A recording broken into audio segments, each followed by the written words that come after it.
Gujarat viewers எல்லாருக்கும் வணக்கம். So S, நேத்து வந்து எங்களால வீடியோ போட முடியல. தீபாவளி ஷாப்பிங் அந்த சில விஷயங்கள் இருந்தனால 2 பேருமே பிஸி ஆயிட்டோம். ஸோ மக்களுக்காக அதுக்கு ஒரு பெரிய அப்பாலஜி சொல்லிட்டு, அதுக்கப்புறம் இன்னைக்கு வந்து நாங்க உங்களுக்காக வீக்கெண்ட் எபிசோட்ல ஃப்ரெஷ்ஷா ஃப்ரிட்ஜ்ல வச்சு ஆப்பிள் பழ மாதிரி வந்து ரெடியா வந்திருக்கோம் ரிவ்யூ பண்ணி ரோஸ்ட் பண்றதுக்கு. ஸோ எஸ், இன்னைக்கு ஸ்டார்டிங்லேயே பாத்தீங்கன்னா வந்து சேதனா வந்தாரு. வந்துட்டு அதுக்கப்புறம் நேத்து நடந்த அந்த மிச்ச டாஸ்க், கத்தி குத்து அந்த டாஸ்க் வந்து என்ன ஆகுது அப்படின்றத பார்க்கலாம் அப்படின்னு சொன்னாரு. சோ அதுல வந்து பிரவீன்ராஜ் வந்து சூப்பரா ஒன்று குத்துனாரு. ஆனா அது வினோத் கிட்ட சொல்லி குத்த சொன்னாரு. சோ அது வந்து பாத்தீங்கன்னா பிரவீன்ராஜ் தான் குத்திருக்காரு. அது ரொம்ப நல்ல அட்டாக்கா இருந்துச்சு சபரி கிட்ட. அதுக்கப்புறமா கொஞ்ச நேரம் கழிச்சு பாத்தீங்கன்னா கமருதீன் வந்துட்டு செம டென்ஷன் ஆயிட்டாப்ல. அதாவது என்னன்னா சுபிக்ஷா வந்து நேத்து குத்திட்டாங்க. சோ அதுக்கு வந்து பயங்கர டென்ஷன் ஆயிட்டு, நான் பாத்ரூம் போகும்போது நீ எதுக்குமா குத்துன, நீ வந்து உனக்கெல்லாம் நீ எல்லாம் என்ன இது, நீ ஸ்போர்ட்ஸ்மேன்ஷிப்பே இல்லை அப்படின்ற மாதிரி பயங்கரமா வந்து பர்சனலா வந்து பயங்கர கொந்தளிஸ்டா இருக்கா அமருதீன் அப்படின்னு தான் சொல்ல முடியும். அண்ட் அவர் வந்து இந்த வீட்டுல கொந்தளிக்கிறது சாதாரணம் இல்லை, நம்ம 2 வாரமா பார்த்துட்டு இருக்கோம். அது இல்லாம ரம்யா கிட்டயும் சண்டை போடுறாரு. யாராச்சும் கொஞ்சம் அவர் உரசினாலும் அப்படியே ட்ரிகர் ஆயிடுறாரு. சோ அதனால வார்த்தை வந்து இந்த வீட்டுல விடுறது ரொம்ப முக்கியம். பட் இவர் வந்து இஷ்டத்துக்கு ஒரு வார்த்தையை வந்து வெட்டி விளாசுறாரு அப்படின்னு தான் சொல்ல முடியும். சோ அதனால வந்து நேத்து ரம்யா கிட்ட வந்து உனக்கு என்ன தகுதி இருக்கு என்கிட்ட பேச அப்படின்ற மாதிரி சொன்னாரு. இன்னைக்கு வந்து நீ எங்க இருந்து வர அப்படின்ற மாதிரி வந்து சுபிக்ஷா சொல்லியிருந்தாரு. ஸோ அந்த மாதிரி சில வார்த்தைகள் வந்து கெட்ட வார்த்தைகள் இல்லைனாலும் மனுஷங்களை வந்து பயங்கரமா ட்ரிகர் பண்ணும் சில வார்த்தைகள். ஸோ அதனால கமருதீன் வந்துட்டு இன்னுமே ஒரு பேசுறதுல ஒரு மெச்சூரிட்டி இல்லை அப்படின்றதுதான் என்னோட கருத்து. சொல்லுங்க சஞ்சய். கமு பத்தி சொல்லணும்னா சொல்லுங்க கமு பத்தி சொல்லணும்னா ரெண்டே விஷயம் சிம்பிளா சொல்லி முடிச்சிடுறேன். என்னன்னா ஃபர்ஸ்ட் ஒரு டாஸ்க் சொல்றாங்கன்னா ஃபர்ஸ்ட் அதை காது கொடுத்து கேட்கணும், எந்த மாதிரி டாஸ்க் என்ன அப்படிங்கிறது. அது ஒண்ணுமே இல்லை. ஃபர்ஸ்ட் செகண்டரி பேசுறதுக்கு முன்னாடி நம்ம என்ன பேசுறோம் அப்படிங்கிற மாதிரி ஒரு செகண்ட் யோசிச்சு ஓகே கரெக்டா பேசுறோமா இல்லையாங்கிறது இந்த ரெண்டுமே திருத்திக்கணும். இல்லைன்னா வந்து நம்ம மக்களை பத்தி தெரியவில்ல அடிக்க ஆரம்பிச்சிருவாங்க. ஆல்ரெடி அடிக்க ஆரம்பிச்சிருப்பாங்க. அடியில் நெஞ்சு தவளி கிழிஞ்சு தொங்கட்டும். சோ அத வந்து தெளிவா இன்னைக்கு வந்து புரிய வச்சாரு சேதுவண்ணா அப்படின்னே சொல்லலாம். சோ அவருக்கு புரிஞ்சுதா என்னன்னு தெரியல. பட் ஆனா ஏபிசிடி சொல்ற மாதிரி நமக்கு பயங்கரமா புரிஞ்சுது, அவருக்கும் புரிஞ்சுக்கணும். சோ இதுக்கப்புறம் எப்படி ஆறான்னு சொல்லிட்டு வெயிட் பண்ணி பார்ப்போம். இதை தொடர்ந்து வந்து பாத்தீங்கன்னா அந்த டாஸ்க் எல்லாம் முடியுது. அதுக்கப்புறமா வந்து பார்வதி வந்துட்டு சொல்றாங்க புது குரூப் ஃபார்ம் ஆயிருக்கு. சாரி, அதுக்கு நடுவுல வந்து கனியக்கா வந்து கேப்டன் ஆயிட்டாங்க. அதுக்கப்புறம் வீடே வந்து அவங்களை தூக்கி கொண்டாடுது.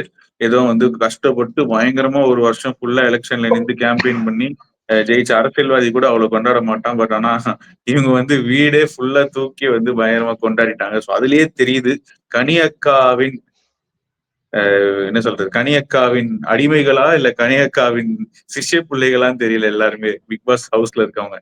அதனால கனியக்காக்காக அவ்வளோ பெரிய ஒரு கொண்டாட்டம், ஆரவாரம் ஒரு கொண்டாட்டம். அவ்வளோ என்ன சாதிச்சாங்க அப்படின்றது எனக்கு சுத்தமா புரியல. யாராச்சு வாரம் வாரம் கேப்டன் ஆவாங்க அந்த வீட்டுல. பட் ஆனா இது வந்து பயங்கர செலிப்ரேஷனா இருந்துச்சு. அண்ட் இந்த டாஸ்க்கும் எனக்கு சுத்தமா பிடிக்கலடா சஞ்சய். ஏன்னா கேப்டன்சி டாஸ்க்னா ஒரு என்ன சொல்றது, அந்த அந்த பர்சன்ஸ் வந்து கொஞ்சம் பவரா கொஞ்சம் விளையாட வேண்டிய சில டாஸ்கஸ் இருக்கு. ஃபர்ஸ்ட் ஹார்ட்ல வச்ச டாஸ்க் வந்து கரெக்டா இருந்துச்சு. இது வந்து செகண்ட் ஹார்ட்ல வந்துட்டு இது வந்து இதெல்லாம் வந்துட்டு இன்னும் லேட்டர் டேஸ்ல இருக்கலாம். ஆனா இவ்வளவு சீக்கிரமா இந்த சின்ன இப்ப பாத்தீங்கன்னா அவங்களுக்கு ஒண்ணுமே இல்லை. அவங்க அவங்க பார்க்கணும், யாரா வந்து தடுக்க கூட முடியாது. ஜஸ்ட் பார்க்கணும், பாத்துக்கணும்ன்றதுதான். அதுலயும் கொஞ்சம் ஹிண்ட்ரன்சஸ் எல்லாம் இருக்கு. பட் ஆனா இன்னும் வேற ஏதாவது ஒரு டாஸ்க் வச்சிருக்கலாமா அப்படிதான் தோணுச்சு. சோ அது இல்லாம கன்னியக்கா தான் ஆகணும்ன்றது பிளானிங் தாங்க. ஸோ ஃபேவரட்டிசம் அடிப்படையில சபரியை குத்துறாங்க. புரியுதா, சபரியும் கமலியும் குத்திடலாம்னு சொல்லிட்டு. ஸோ அது கேப்டன்சிக்கு எப்படி ஒர்க் அவுட் ஆகும்? கேப்டன்சினா 3 பேருக்கு வைக்கிறாங்கன்னா 3 பேர்ல யார் ஜெயிக்கிறாங்களோ அவன் தான் கேப்டன். புரியுதா, அங்க ஃபேவரட்டிசம் வரவே கூடாது. ஆனா இது வந்து பயங்கர ஃபேவரட்டிசம் பண்ண மாதிரி இருந்துச்சு. கேப்டன்சி டாஸ்க்கு இது வைக்கணும்னு அவசியம் இல்லை. வேற ஏதாவது டிக்கெட் டு ஃபினாலேவோ இல்ல வேற எந்த கூட இது டாஸ்க் சேர்த்திருக்கலாம். ஸோ அதுதான் என்னோட ஒப்பீனியனா இருந்துச்சு. நீ என்ன நினைக்கிற கேப்டன்சி டாஸ்க் பத்தி, என் கனியாக்கா கேப்டன்சி ஆனதை பத்தி? கன்னியாக்கா வந்து எல்லாரையும் சாப்பாடு போட்டு போட்டு மைக்க வச்சிருக்காங்கன்னு தான் நினைக்கிறேன். சோ அதுதான் வந்து இன்னைக்கு வந்து ரிஃப்ளெக்ட் ஆச்சு அப்படிங்கிற மாதிரி நான் சொல்றேன். அண்ட் சபரி வந்து என்னதான் எல்லா கூடயும் பாசமா இருந்தாலும் பட் அங்க அவர் குத்துறதுக்கு நிறைய பேர் இருக்காங்க. சோ நீங்க நான் அது நோட்டீஸ் பண்ணேன் சூப்பரா. சோ ஓகே, கமருதீன் அதான் தெரிஞ்சிச்சு. கமருதீன் வந்தோடனே ஃபர்ஸ்ட் அவங்க முடிச்சிடணும், இவங்க எல்லாம் பிளான் போட்டாங்க. ஃபர்ஸ்ட் கமருதீன் முடிச்சிடணும், அதுக்கப்புறம் இவங்க 2 பேர்ல யாரும் இருந்தாலும் சரி அப்படிங்கிற மாதிரி தான் இருந்துச்சு. அந்த பட்சத்துல நான் நினைச்சேன் ஓகே கன்னியாகா கொஞ்சம் வந்து ரொம்ப சபரி குத்துன மாதிரி குத்த மாட்டாங்க, அந்த மாதிரி தான் இருந்துச்சு. சோ கனியாக்கா தான் ஜெயிக்க போறாங்கன்னு ஒரு முன்னாடி ஒரு ஃபீமேல் அப்படின்னு சொல்லிட்டு எல்லா பொண்ணுங்களும் அவங்க பக்கம் போய் நின்னுக்கிட்டு அவங்கள குத்தாம இல்ல சபரியை அது மட்டும் அட்டாக் என்னடா அது பண்ணிட்டு இருந்தாங்க. புரியல எனக்கு. ஏதோ என்ன இந்தியா லாஸ்ட் பால் சிக்ஸ் அடிக்கிற மாதிரி அப்படியே இப்படி இப்படி நிக்கிறாங்க எல்லாரும். பஸ்ஸர் அடிச்சோடனே தட்டலான்னு சொல்லிட்டு என்னடா ஆக்சுவலா இவங்களுக்கு பண்றீங்க ஒன்றும் டேய். இவங்களுக்கு வந்து புரியல. கேப்டனுங்கிறது ஒரு பவர், இந்த வீட்டை வந்து அதை ஆளணும் அப்படிங்கிற மாதிரி. இங்க வந்து ஃபேவரிசம் மாதிரி போயிட்டு இருக்கு. சோ கேப்டன் தாண்டி ஒரு ஃபேவரிசம், நான் ஜெயிக்கலனாலும் பரவாயில்ல. சோ அதுதான் இன்னைக்கு திருப்பியுமே சேதுவனை வந்து புரிய வச்சாரு. கேம்னா என்ன, கேம் நோக்கி நம்ம போறோமா, நீ இப்ப நீ நானும் போடுறோம், நீ நானும் போறோம்னா இப்ப நம்ம ஒரு ஸ்போர்ட்னு ஒன்று எடுத்துட்டா நான் ஜெயிக்கணும் அப்படின்னு தானே நம்ம ஆடும். ஆனா இங்க அப்படி இல்ல. சோ மத்தவங்க எல்லாம் சேர்ந்து ஒருத்தவங்க ஜெயிக்க வைக்கிற மாதிரி இருக்கு. இது எங்க போய் முடிய போகுதுன்னு தெரியல. சோ அதுதான் கன்றாவே தான் போயிட்டு இருக்கு சீசனே வந்து. நான் தான் சொல்றேனே, பொம்மை டாஸ்க்ங்கிற ஒரு டாஸ்க் வந்து எப்படி நம்ம பேசுனதுதான் லாஸ்ட் வீக் பேசணும், அது எப்படிப்பட்ட டாஸ்க், அந்த கேம் வந்து நம்ம எப்படி ஆடணும். சோ சேது கேட்க கேட்க இவங்களால வந்து ஆன்சரே பண்ண முடியல. சோ அந்த மாதிரி தான் இருந்துச்சு. எஸ். ஸோ அந்த வகையில பார்த்தீங்கன்னா கனியக்கா வந்து கேப்டன் ஆயிட்டாங்க. ஸோ அதுக்கும் வந்து ஒரு வாழ்த்துகள் அப்படின்றது ஃபார்மலா சொல்லலாம். அதுக்கப்புறமா வந்து பார்வதி வந்து சொல்றாங்க இந்த மாதிரி புதுசா கேங் சேருது பாரு, சபரி, அதுக்கப்புறம் சுபிக்ஷா, அதுக்கப்புறம் வந்து அது ஏதோ கேங் கேங் ஃபார்ம் ஆகுது அப்படின்ற மாதிரி எல்லாம் சொல்லிட்டு இருக்காங்க. ஸோ அதை முடிஞ்சோடனே நம்ம சேதனை வந்து எபிசோட ஸ்டார்ட் பண்ணிட்டாப்ல. ஸோ அதுல என்ன ஃபர்ஸ்ட் என்ன சொல்றாரு அப்படின்னா எல்லாருக்கும் நல்லா பண்ணீங்க அப்படின்னு சொல்லிட்டு அதுக்கப்புறமா வந்து ஒன்னொன்னா கேட்க ஆரம்பிக்கிறாரு. அப்போ வந்து கமருதீன் இன்னைக்கு வந்து பாத்தீங்கன்னா கமருதீன் ரோஸ்ட் அப்படின்னு சொல்ல முடியும். பட் ரோஸ்டை தாண்டி என்னன்னா அவருக்கு புரிய வச்சாரு. என்னன்னா அவர் வந்து கமருதீன் வந்துட்டு என்னன்னா மத்த வீக் டேஸ்லாம் நல்லா அப்படியே புலி மாதிரி இருந்துட்டு வீக்கெண்ட்ல அப்படியே எலி மாதிரி ஆயிடுறாரு. கேட்டா எனக்கு பேச தெரியல. அதான் சேதுனா சொன்னாரு, யாரு உங்களுக்கு பேச தெரியலையா, என்ன பார்த்து பயப்படுறீங்களான்ற மாதிரி. சோ அதனால வந்து அந்த வீட்ல பேசுறது அப்படின்றது ரொம்ப முக்கியம். பட் என்ன பேசுறோம், எப்படி பேசுறோம்ன்றது இன்னும் ரொம்ப ரொம்ப முக்கியமான விஷயம். சோ கமருதீன் வந்துட்டு அதாவது நீங்க வந்துட்டு என்ன சொல்றீங்க, நீங்க வந்துட்டு ஆல்ரெடி வெளியில பாத்ரூம் போகும்போது நீங்க குத்திக்கோன்றீங்க, திருப்பி பாத்ரூம்ல வெளில வந்துட்டு ஏன்டா குத்துனீங்க அப்படின்ற மாதிரி சொல்றீங்க. சோ அது வந்து கொஞ்சம் கூட பாசிபிள் இல்லைன்ற மாதிரி சூப்பரான பாயிண்ட் எடுத்து வச்சாரு சேதுன்னா. ஸோ கமருதீன் வந்துட்டு அவரோட ஆக்டிவிட்டிஸ் நம்ம சொல்லிட்டு தான் இருந்தோம். எப்பவுமே இந்த வாரம் ஃபுல்லா சொல்லிட்டு இருக்கோம். அவர் வந்து ரொம்ப வார்த்தை விடுறாரு. அதுக்கப்புறம் கல்ச்சர்லெஸ்ஸா சிவிக் சென்ஸ் எல்லாமே பழகுறாரு அப்படின்ற மாதிரி. ஸோ அதுக்கப்புறமா அதை வந்து புரிய வைக்கிறதுக்கே கொஞ்சம் டைம் ஆச்சு. அது கடைசியில வந்து ஒரு புரிய வச்சுட்டு அப்புறம் டாஸ்க் லெட்டர் எடுத்துட்டு வந்துட்டு படிக்க வச்சு அதுக்கப்புறம் விக்ரம் கிட்ட வந்து எமோஷனல் ஆகாதீங்க விக்ரம், இதுக்கெல்லாம் வந்து எமோஷனல் ஆகாதீங்க, நிறைய விஷயங்கள் இது மாதிரி வரும் அப்படின்ற மாதிரி சொல்லியிருக்காங்க. ஸோ அந்த ஒரு ஒரு வழியா அந்த கமருதீனை வந்துட்டு ஒரு வறுத்தெடுத்து அதுக்கப்புறம் புரிய வச்சுட்டாரு. அவரு அவருக்கும் புரிஞ்சிச்சு அப்படின்ற மாதிரி சொன்னாரு. சோ அதுக்கு வந்து கோடான கோடி நன்றிகள் சேதுனாக்கு. சோ இனிமேலாச்சு அவர் புரிஞ்சு விளையாடுறாரா அப்படின்றத நம்ம வந்து பொறுத்து இருந்து பார்க்கணும். சொல்லு. கரெக்ட். அதேதான் அதேதான் நான் சொல்லிட்டேன் ஆல்ரெடி. கமருதீன் பத்தி சொல்லியாச்சு. ரெண்டே விஷயம் தான், ஒழுங்கா காதுல கேட்கணும், ஒழுங்கா பேசணும். சோ திருத்திட்டாலே போதும், மத்தபடி நீ எப்படி வேணா இருந்துக்கோ, இது மட்டும் தான் சொல்லணும். எஸ். இன்னொரு விஷயம் ப்ராப்பரா சொன்னாரு. ஆடியன்ஸுக்கு நான் வந்து போற போற சரியாயிடுவேன். ஒரு அடுத்த வாரத்துல உங்ககிட்ட நல்லா பேசிடுவேன் அப்படின்ற மாதிரி சொன்னாரு. அதுக்கு அடுத்த வாரம் நீங்க இருக்கணுமே அப்படின்னு சொல்லி சேதனை மடக்குனாரு. ஸோ அது வந்து கரெக்டான விஷயம். ஏன்னா ஆடியன்ஸ் வந்து ஒவ்வொரு நாளும் அவங்களோட பேஷன்ஸை வந்து லூஸ் பண்ணிட்டு இருக்காங்க அப்படின்னு தான் சொல்ல முடியும். அது இந்த ஷோவை பார்த்துட்டு. முன்னாடிலாம் வந்துட்டு பிக் பாஸ் பாக்குற போது சரி ஒருத்தன் வந்து சுமாரா விளையாடுறானா சரி ஓகே ஒரு 2 வாரம் டைம் கொடுத்து பார்ப்போம், டெவலப் ஆயிடும். இல்ல 3 வாரம் டைம் கொடுத்து பார்ப்போம், எதுக்கு போய் எவிக்ட் பண்ணோம் அப்படின்ற மாதிரி தான் யோசிப்பாங்க. ஆனா இந்த வாட்டி ரொம்ப தீவிரமா கடுப்பா இருக்காங்க. எதுக்குடா இவங்க எல்லாம் வந்து இருக்காங்கன்ற மாதிரி வெறியில இருக்காங்க ஆடியன்ஸ். சோ அந்த அந்த ஒரு ஆக்சுவலா டைம் ஆஃப் சொல்லு. ஆக்சுவலா சேது நான் ஆடியன்ஸோட இன்டராக்ட் பண்றப்போ ஒரு கேள்வி வந்தது. நான் இந்த இவ்வளவு சீசன்ல வந்து நான் இந்த மாதிரி கேள்வியை நான் கேட்டதே இல்ல. இந்த மாதிரி இவங்க பண்றதுலாம் உங்களுக்கு டென்ஷன் ஆகாத, இரிட்டேட் ஆகாதாங்கிற மாதிரி கேட்டாங்க. கரெக்ட் தான், பட் ஆனா எங்களோட வேலை அது இல்ல, நாங்க கரெக்ட். அது பண்றதை கரெக்ட் பண்ணணுங்கிற மாதிரி சொன்னாரு. சோ இதுவே வந்து எல்லாருக்கும் இந்த சீசன் மட்டமா போகுது, இவங்களை இந்த மாதிரி பண்றாங்க, உங்களுக்கு எல்லாம் கோவம் வராதா, நீங்க வேற மாதிரி ரோஸ்ட் பண்ணுங்க அப்படின்னு சொல்றவங்களுக்கு எல்லாம் இது ஒரு பெரிய நல்ல ஒரு ஆன்சரா இருக்கும். சேதுவனா வந்து சூப்பரா சொன்னாரு. நாங்க வந்து இந்த மாதிரி கோவப்பட்டா ஷோ வேற மாதிரி போயிடும், அவங்க தப்பான பாதையில போனா அதை நாங்க சரி பண்றதுதான் எங்க வேலை அப்படிங்கிற மாதிரி அவர் சூப்பரா சொன்னார். அது எனக்கு ரொம்ப பிடிச்சிருந்தது. ஆமா ரியலா என்னன்னா மக்கள் வந்து புரிஞ்சுக்காத ஒரு விஷயம் என்னன்னா, இப்ப நிறைய பேர் நம்ம விஜய் டிவி ப்ரோமோ கீழே வந்து திட்டுறாங்க. இப்ப இன்னைக்கு கூட ஒரு ஃபர்ஸ்ட் ப்ரோமோ போட்டாங்க. அந்த ப்ரோமோ எதுக்கு அந்த ப்ரோமோ அது வேற, அது போடுறதுக்கு 2 மணி ஆயிடுச்சு. எல்லாம் வெயிட் பண்ணிட்டு இருப்பாங்க சாட்டர்டேனா எப்படி ப்ரோமோ வரப்போகுதுன்னு சொல்லிட்டு. இன்னுமே சொல்றேன், கமல் சரோட சீசன்ஸ்லாம் ஹோஸ்ட் பண்ணும்போது எப்படா ப்ரோமோ போடுவாங்கன்ற மாதிரி வெயிட் பண்ணிட்டு இருப்போம். ஓகேவா, இந்த வாட்டி பார்த்தா ஒரு மட்டமான ப்ரோமோ வந்து இறக்குனாங்க. அது கீழே கமெண்ட்ஸ்ல நிறைய பேர் வந்து இதெல்லாம் இது விஜய் விஜய் டிவி திட்டுறாங்க, அப்புறம் சேதவனனை திட்டுறாங்க, அதுக்கப்புறம் டைரக்ஷன் டீமை திட்டுறாங்க, எல்லாம் அப்படிதான் இருக்கு. ஸோ நான் என்ன சொல்லுவேன் அப்படின்னா அவங்க ஒரு கிரியேட்டர், அவங்க கிரியேட்டர் படி அவங்க வந்து ஃபர்ஸ்ட் ஆஃப் ஆல் பயஸ்டா இருக்க முடியாது. ஸோ எல்லாருக்குமே வந்து ஈக்குவல் தான் அவங்களுக்கு. 18 பேருமே அவங்களுக்கு ஈக்குவல் தான். 18 பேருமே அவங்களுக்கு காட்டணும். 18 பேருமே அதே ரெஸ்பான்சிபிள். ஸோ அதனால வந்துட்டு யார் சரியில்ல அப்படின்னா ஜஸ்ட் தட்டி குடுக்கலாம் அப்படின்றது தான் இவங்களோட வேலை. ஸோ மக்கள் இது வந்து ஃபர்ஸ்ட் தெளிவா புரிஞ்சுக்கோங்க. நம்ம வந்து இப்போ ஆடியன்ஸா பாக்குறோம் ஷோவ. ஓகேவா? சேது நான் வந்துட்டு ஒரு கிரியேட்டரா பாக்குறேன். அவரும் one of the part of the creation team. அதே மாதிரி டைரக்ஷன் டீம். ஸோ அதனால அவங்க பாக்குற பெர்ஸ்பெக்டிவ் நம்ம பாக்குற பெர்ஸ்பெக்டிவ் நம்ம ஒண்ணு கிடையாது. ஓகே? எஸ். ஸோ அதனால நான் சொல்லிட்டு இருந்த விஷயம் என்னன்னா, ஆடியன்ஸ் வந்து ஏற்கனவே வந்து பேஷன்ஸ் பயங்கரமா லூஸ் பண்ணிட்டு இருக்காங்க. ஓகேவா? ஸோ அதனால அந்த டைம் ஆஃப் பீரியட்ல வந்துட்டு இன்னும் சரி அடுத்த வாரம் நான் பாத்துக்கிறேன். அதுக்கு அடுத்த வாரம் நான் பாத்துக்கிறேன் அப்படின்னா, ஆடியன்ஸ் வந்து நம்மள டாட்டா பாய் பாய் சொல்லி வெளியில அனுப்பிச்சிருவாங்க. ஸோ நான் வந்து இன்னைக்கு மக்கள் உங்களுக்காக ஒரு புள்ளி விவரத்தோட நான் வந்திருக்கேன். டேட்டாவோட வந்திருக்கேன் நான். என்ன டேட்டா தானே தெரியல.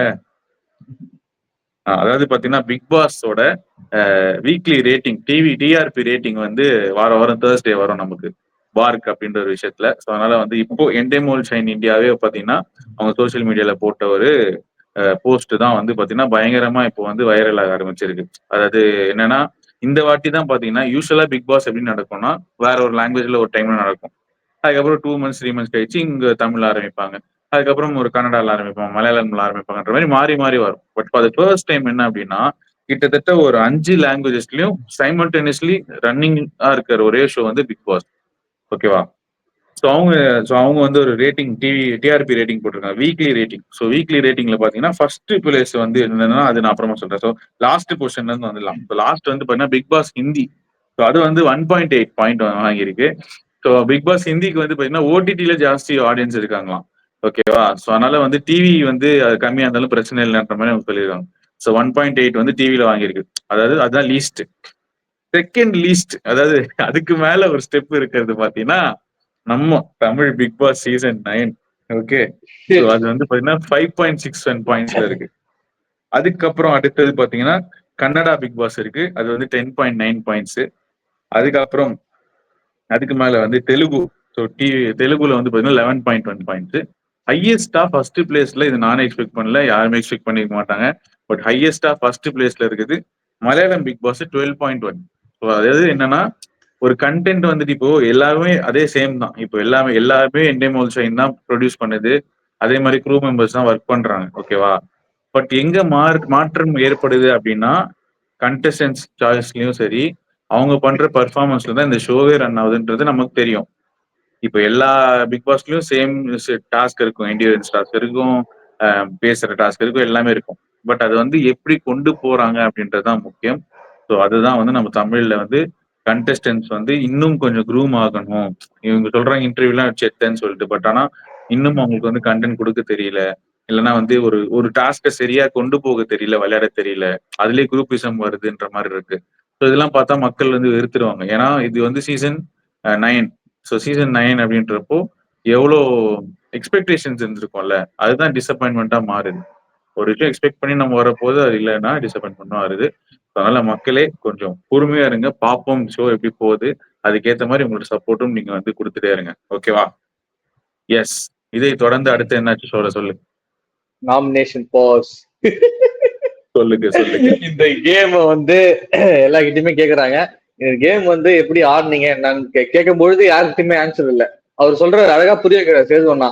இல்ல நான் ஏன் கேக்குறேன்னா, நீங்க எந்த முறையில ஆடுனீங்க அது அங்கேயே சலன்னு இருக்கு, ஒரு அழகான ஃபார்மேஷனே இல்ல அப்படிங்கிறப்ப நம்ம கலையரசன் இருந்து இவங்க வந்து எல்லாம் சபரியும் கனியும் தான் வந்து லீட் பண்ணிட்டு இருக்காங்க, மத்த எல்லாம் கை தட்டுறீங்களா? நான் கேட்டேன், நீ இங்க வந்து ஏஞ்சி சொல்றது, நீ அங்கே பாயிண்ட் வைக்கலாம்ல, இந்த மாதிரி நீங்க லீட் பண்றீங்க, நான் ஒரு ஐடியா தரேன்னு சொல்லிட்டு நடுவுல பூந்து வைக்கலாம்ல, அங்கெல்லாம் வந்து பொத்திக்கிட்டு அமைதியா உட்காந்துக்கிட்டு சேதுவன் ஆகிட்ட வந்து கம்ப்ளைண்ட் பண்றாராம் சார் இந்த மாதிரி பண்றாங்க அப்படின்னு. அதுதான் இங்க வந்து சொல்றது வேஸ்ட் ஆஃப் டைம் தான் நான் சொல்லுவேன். அங்க நீ யாருங்கிறது ப்ரூவ் பண்ணும். இப்ப இந்த டாஸ்க் முடிஞ்சு திருப்பி வர போறது இல்ல, நீ அந்த டைம்ல என்ன பண்றதுதான் மேட்ரு. சோ அவங்க 2 பேர் இது பண்றாங்கன்னு சொல்லிட்டு அங்க ஒரு டாக்ஸ் போச்சு. அதை தாண்டி லூசுத்தனமா இவனே வாய் விட்டான் கலையரசன். இவங்க வந்து ஸ்ட்ராங்குன்னு ஒரு இதை வச்சுக்கிட்டாங்க, அப்புறம் வீக்னு ஒரு இதை வச்சுக்கிட்டாங்க சார். ஸோ வீக் எல்லாம் ஃபர்ஸ்ட் வெளியே தள்ளிட்டு ஸ்ட்ராங்கை மட்டும் இது பண்ணிட்டு இது பண்றாங்க. அது எந்த பேசிஸ்ல அவர் சொல்றாரு எனக்கு ஒண்ணுமே புரியல. கலையரசன் நீ ஸ்ட்ராங்கா வீக்கா சார்? நான் சென்டரா வந்துக்கிறேன் சார். பிரவீன்ராஜ் நீங்க இல்ல சார் நான் வந்து யார்கிட்டயுமே போல அப்படிங்கிற மாதிரி போச்சு. அதுதான் அவர் கேட்க வேண்டிய கேள்வி என்னன்னா சூப்பரா கேட்டாரு. இப்ப யாருமே நீங்க எப்படி ஆடுனீங்க அப்படின்னு கேட்டா, இல்ல நாங்க டீமா வந்து அந்த ஃபீஸ் தரேன்னு சொல்லிட்டாங்க சாப்பாடு, அதனால நாங்க வந்து டீமா ஆடிட்டோம். அப்பனா நீங்க சாப்பாடுக்காக என்ன பண்ணீங்க, நாமினேஷன் ஃப்ரீ பாஸ் வேணாமா அப்படின்னு கேக்குறப்ப ஃபர்ஸ்ட் விக்கல் விக்கல் சீக்கிரம் கிட்ட கேட்டாங்க. அவரு என்ன சொன்னாரு, அவர் ஏதோ ஒரு ஆன்சர் சொன்னாரு, நான் நல்லா ஆடுறேன், மக்கள் என்னை வந்து ஓட்டு போட்டு நீங்க உட்கார வச்சிருவாங்க அப்படின்னு சொன்னே கை தட்டினாங்க மக்கள் எல்லாம். ஓகே. அண்ட் அதே மாதிரி எல்லாத்தையும் கேட்கிறப்ப ஒரு ஒரு ஆன்சர் சொன்னாங்க. பட் இந்த கேம் எது கண்டக்ட் பண்ணுதுங்கிற ஒரு மீனிங்கே இல்லாம ஆக்குன மாதிரி இருக்கு எனக்கு என்னமோ.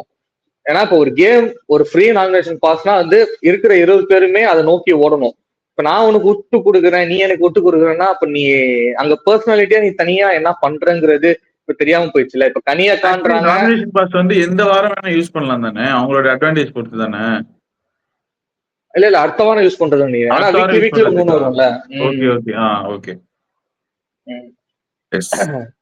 நான் என்ன இல்ல சொல்றேன், ஆக்சுவலி நான் நான் என்னோட பாயிண்ட் ஆஃப் என்னன்னா, ரெண்டு டீமா இருக்கு மச்சான். லக்ஸுரி ஒன்னு இருக்கு, normal team, Bigg Boss team இருக்கு. ஃபர்ஸ்ட் ஒரு டீம் அடிச்சுட்டு அதுக்கப்புறம் நம்மக்குள்ள நம்ம போட்டி போட்டுக்கலாம் அப்படின்னு சொல்றது வேற. ஓகேவா? இவங்க வந்து எனக்கு ஃபர்ஸ்ட் ஆடும்போது எனக்கு பிடிக்கல. சபரி வந்து என்ன சொல்றது, ஃபர்ஸ்டே சபரி ஒரு ரூல்ஸ் போட்டாரு. என்னன்னா, இந்த வாட்டி நீங்க வச்சிருங்க, லாஸ்டா வந்து எங்க போட்டோ வந்துச்சுன்னா நாங்க வச்சிடுறோம், மாத்தி மாத்தி ஸ்வைப் பண்ணிக்கலாம். இது ஒரு கேமே இல்ல. இந்த கேம் எப்படி கொண்டு போகணும்னு உங்களுக்கு தெரியல. அதுதான் நான் சொல்ல வரேன். இல்ல அதான் நான் சொல்றேன், மக்கள் எதிர்பார்க்கறது சுவாரஸ்யம் தான். ஓகேவா? சுவாரஸ்யம் இல்லாம நீங்க ஒரு கேம் விளையாடுறது அது யார் வேணா விளையாடலாம். இப்ப நம்ம பக்கத்து வீட்டுல நம்ம ஐஸ் பாய் விளையாடுற மாதிரி ஆயிடும் கட்சியில. ஸோ அதனால வந்துட்டு சுவாரஸ்யமே இல்லாத ஒரு கேமா தான் அது மாறிச்சு. அண்ட் சேதனை வந்து சூப்பரா புரிய வச்சாரு ஆக்சுவலி. அதாவது டிவைட் பண்ணிட்டார். நான் யாரெல்லாம் ஸ்ட்ராங்குன்னு நினைக்கிறீங்க இப்படி வந்துருங்க, யாரெல்லாம் வீக்குன்னு நினைக்கிறோன்னே. அப்போ எஃப்ஜே பேர் சொன்னா எஃப்ஜேக்கு ஏதோ 2 கொம்பு முளைச்ச மாதிரி அவர் வந்து ரொம்ப அப்படியே பெருமையா வந்தாரு அவரு. அதுக்கப்புறம் கேட்டுட்டு இருக்கும்போது சொல்லிட்டு இருக்கும்போது விக்கல் விக்ரம் சொன்ன ரீசன் நான் என்ன சொல்றேன், இவங்கலாம் வந்துட்டு இப்ப கெமியும் அதான் சொன்னேன். கெமியும் விக்ரமும் 2 பேரும் சேம் ரீசன் தான் சொன்னாங்க. எனக்கு தேவையில்லை சார், நான் பாத்துக்கிறேன், நான் எவிக்ஷன் ஃபேஸ் பண்றேன், ரெடியா இருக்கேன், மக்கள் என்ன நினைக்கிறாங்க பார்ப்போம், நான் கரெக்டா பர்ஃபார்ம் பண்றேன், அது எல்லாமே ஓகே தான். பட் அது வந்து ஏதோ ஒரு இடத்துல கண்டிப்பா யூஸ்ஃபுல்லா இருக்கும். ஓகேவா? அது வந்து அதோட அட்வான்டேஜ் வந்து தெரிஞ்சுக்க மாட்டாங்க. சோ அது வந்து இது மாதிரி கிடைக்கிறது, அதாவது பிக் பாஸ் கொடுக்குற ஒரு பவரை வந்துட்டு கொஞ்சம் கூட மதிக்காத ஒரு சீசன்னா சத்தியமா நான் இதுதான் பாக்குறேன். முன்னாடிலாம் எக்ஸாக்டா. Immunity band, nomination free pass எல்லாம் வந்துட்டு ஒன்ஸ் இன் வெல் தான் தருவாங்க. போன வாட்டிலாம் அதுக்கு எவ்வளவு அடிச்சுக்கிட்டாங்கன்னு நமக்கு தெரியும். விஷால், முத்து, சௌந்தர்யான்னு சொல்லிட்டு பயங்கர பெரிய ஃபைட் ஃபேக்ட். எல்லாம் போச்சு. ஃபேக்ட். சோ அந்த நாமினேஷன் ஃப்ரீ பாஸும் இம்யூனிட்டி பேண்டு இதெல்லாம் வந்துட்டு இப்போ பயங்கரமா ஹெல்ப்ஃபுல்லா இருக்கும். இப்போ உங்களுக்கு வந்துட்டு நீங்க சரி ஒரு வாரம் உடம்பு சரியில்லை, ஓகேவா, உன்னால சரியா டாஸ்க் எதுவுமே ஆட முடியல, இல்ல பிசிக்கல் டாஸ்க் உன்னால சுத்தமா பெர்ஃபார்ம் பண்ண முடியலன்னா அந்த ஒரு சாக்கை வச்சு உன்னை வந்து நாமினேஷன் லிஸ்ட்ல தூக்கி போட்டுருவாங்க. சோ அதுல இருந்து நீ ஃப்ரீ ஆயிக்கலாம். எப்படி வேணாலும் இது யூஸ் ஆகும். பட் அந்த பவரை வந்து கொஞ்சம் கூட ஒரு என்ன சொல்றது, இப்போ இது எப்படி எப்படி தெரியுமா இருக்கு, ஃப்ரீயா நான் கொடுக்குறேன், இல்ல இல்ல வேணாம் வேணாம் நீங்களே வச்சுக்கோ அப்படின்ற மாதிரி தான் இருக்கு.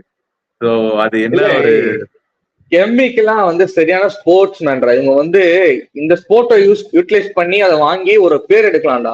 இப்ப இத்தனை பேர் இருக்கான், கமருதனை விட்டுருக்கு, வேற யாராவது அதை போஸ்ட் பண்ணி ஜெயிச்சிருந்தா அதோட வேல்யூவே வேற. நீ சிம்பிளா சொல்லலாம், அந்த கெம்மி வந்து ஃபர்ஸ்ட் ரவுண்ட்ல வந்து அவ்வளவு பேரை தடுத்துட்டு போனாங்களே, அதுக்கே எத்தனை மீன்ஸ், எத்தனை இது. அந்த கண்டிப்பா. மாதிரி எல்லாத்தையுமே ஒரு சான்ஸா பார்க்க மாட்டாங்க யாரும். எல்லாம் சும்மா ஏதோ போயிட்டு உட்காந்துக்கிட்டு ஆடுற மாதிரி இருக்கு. நீ சொல்றதுதான். எஸ். ஸோ அதனால வந்து இந்த கேமை வந்து இன்னும் சுவாரஸ்யமா கொண்டு போகணும் அப்படின்றத நாங்க வந்து ஒரு ஆடியன்ஸ் பெர்ஸ்பெக்டிவ், ஆடியன்ஸ் பிரதிநிதியா நாங்க கேட்டுக்கிறோம். எஸ். அதுக்கப்புறமா என்ன சொன்னிருந்தாங்க, அதுக்கப்புறம் தான் வந்தது அந்த முகமூடி என்னது முகங்கள். ஒருத்தவங்களுக்கு ரெண்டு முகங்கள், முகங்கள் அதான் இருக்குல்ல. இன்னொரு முகம், 2ஆம் முகம்ன்ற மாதிரி ஒண்ணு இருக்கும். சோ அது வந்து இவ்வளவு 2 வாரம் ஆயிடுச்சு. சோ அதனால வந்து இதெல்லாம் பாத்தீங்கன்னா ட்ரிகர் பண்ற டாஸ்க் தான். எப்பவுமே ஆஸ் யூசுவல் இருக்கிறது தான் இது.